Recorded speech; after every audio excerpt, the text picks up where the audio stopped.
मंठा में marketing federation के गोदाम को अवैध रूप से गिराया गया है और इस मामले ने एक बार फिर से नया मोड़ ले लिया।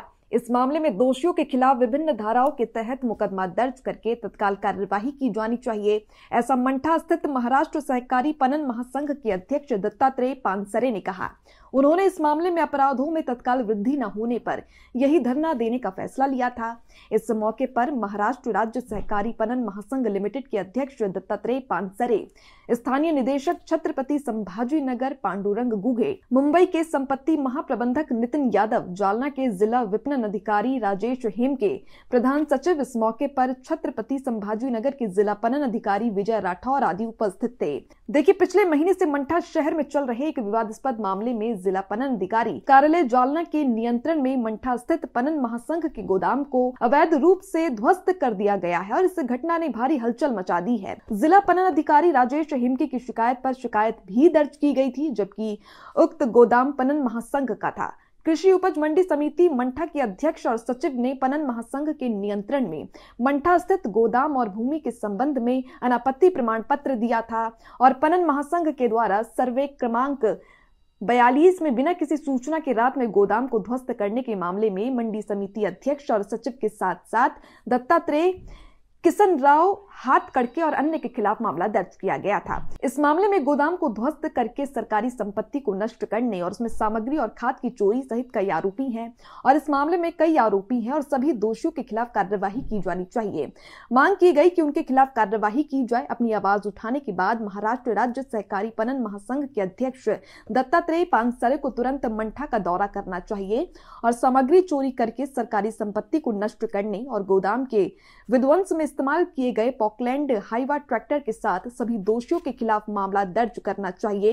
उन्होंने इस समय बोलते हुए ये भी कहा, 99 वर्षाच्या करारावर घेतलेले आहे। करारनाम्यामध्ये इंटर 1989 मध्ये केलेला आहे। दर 30 वर्षांनी त्याचं रिन्युअल करणं अपेक्षित असतं। 2019 मध्ये त्याची 30 वर्ष पूर्ण झालेली आहेत।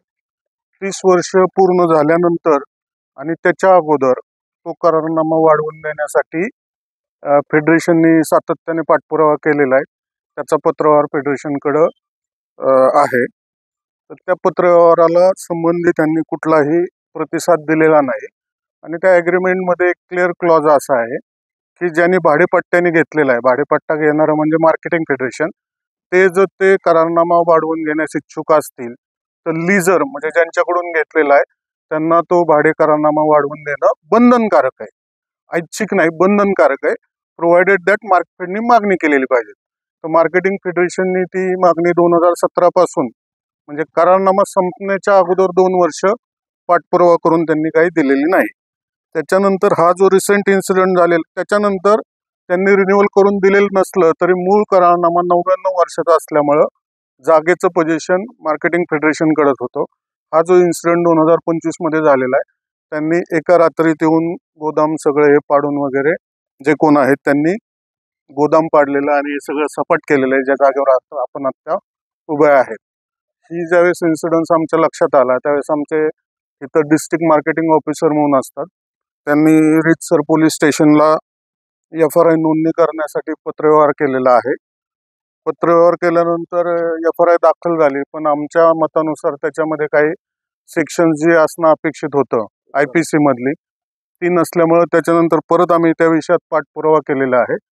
मार्केटिंग फेडरेशनचे एमडे IAS ऑफिसर असतात, त्यांच्या सहीने देखील आम्ही जिल्हाधिकारी आणि SP जालना या दोघांनाही पत्रव्यवहार केलेला आहे की असा असा इन्सिडेंट झालेला आहे आणि हे अनधिकृतपणे बांधकाम पाडलेलं आहे, तरी संबंधित जे कोण आहेत त्यांच्यावर सक्त कारवाई करावी आणि पोझिशनचे जे आहेत ते मुद्दे पण मेन्शन केलेले आहेत।